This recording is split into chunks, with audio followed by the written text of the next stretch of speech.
Welcome back to another JavaScript tutorial. Today, we'll solve a simple yet practical problem.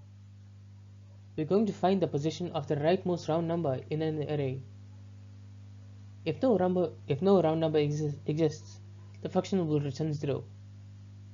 This program demonstrates array traversal and conditional logic. Let's get started.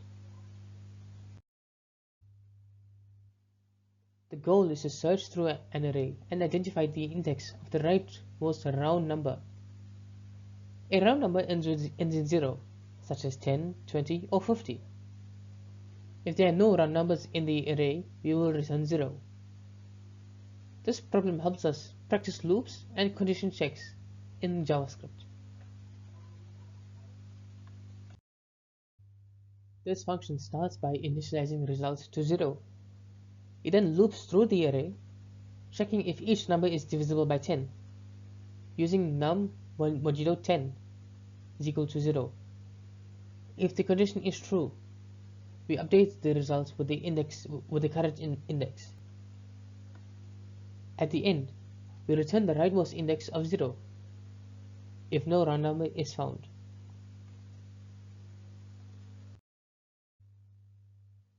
Here's the step-by-step breakdown. First, we initialize to 0.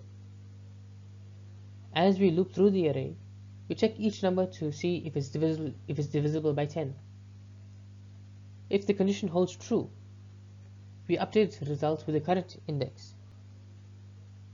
Finally, we return results, which gives us the rightmost round numbers in index.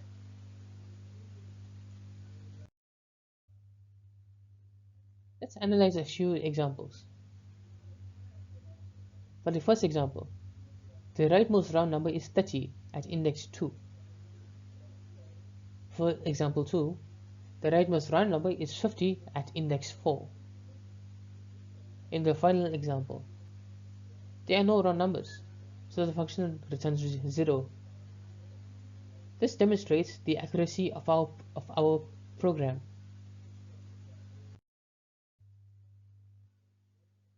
Here's the modern ES6 version of the code. Instead of a for loop, we use for each to iterate over the array. The logic remains the same. We check for divisibility by 10 and update the result variable with the index. This version is cleaner and leverages JavaScript's modern features. To summarize, this program efficiently finds the position of the rightmost round number in an array. We use simple loops and conditional checks to solve this problem, and the ES6 version offered a more concise implementation. Thank you for watching. If you enjoyed this video, please make sure to like, share and subscribe for more JavaScript tutorials. I'll see you in the next one.